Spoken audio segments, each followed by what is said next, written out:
අය අනේ පිඩු සිතානන් වගේ ඉතේ කිසිම සද්දාවක් නෑ. සිල් ගන්නව තව සමහරු නිවන් ළඟ වගේ හිතාන ඉරෙදි වගේ හිත පිරිසිදු නෑ. බණ අහනව සමහර අය රහත් වෙලා වගේ ඉඳගෙන හිතට ගන්න කිසිම දෙයක් නෑ. පුරාදේරුවට ලෝකෙට පෙනෙන්න පින්කම් කළාට සංසාරෙන් එතෙර වෙන්නේ නෑ.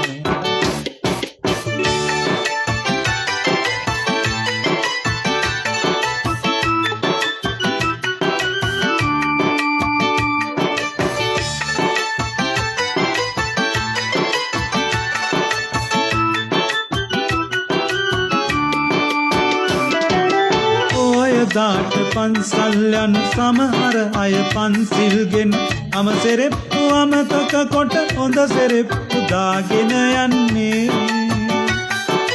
පාට පාට විච්චූරන විලාසිතාවන් නැඳගෙන ඒවා පෙන්නන්න වගේ සමහර අය පන්සල් එන්නේ.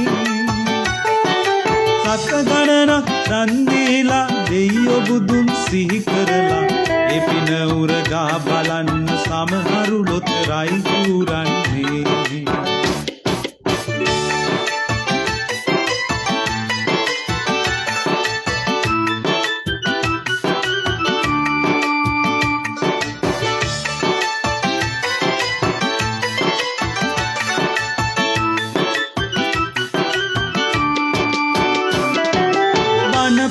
වන පොත් කර කර නව ගුණ වැලගෙන ගැන මොරහින් වට පිට බල බල සමහර අය බවුන් වඩන්නේ. සුරාමේර සිල් පදයක් සමාදන් වෙලා සමහරු මද පමණත් ඉක්මවලයි තැබෑරුමෙන් එළියට එන්නේ.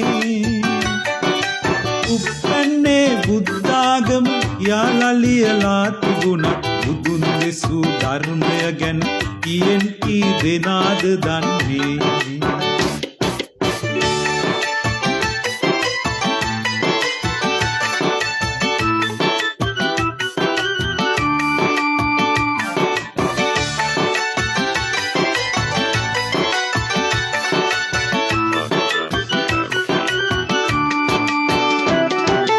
සංසාරෙන් එතෙර වෙන්න හිතනවා නම් හැබෑවටම බුදුන් දෙසූ මග මිස වෙන මගක් නෙතුන් ලෝකෙම නෑනේ. නිසි ලෙස ධර්මය දැනගෙන ඒ ලෙස ජීවත් වන අය සංසාරයේ දුක් දුරු කොට නිවනින් සැනසීම ලබන්නේ. හැබෑවටම සිල්වත් අය නැතිව නෙවෙයි නොපෙනුනාට ඒ සිල්වත් අයට අපි මෙහෙම නමස්කාර කරන්නේ. දන් දෙනවා සමහර අය අනේ පිඩු සිතානන් වගේ කිසිම සද්දාවක් නෑ. සිල් ගන්නව තව සමහරු නිවන් ළඟ වගේ හිතාන සිල්වෙදි වගේ හිත පිරිසිදු නෑ. බණ අහනව සමහර අය රහත් වෙලා වගේ ඉඳගෙන හිතට ගන්න කිසිම දෙයක් නෑ. පුරාදේරුවට ලෝකෙට පෙනෙන්න පින්කම් කළාට සංසාරෙන් එතෙර වෙන්නේ නෑ.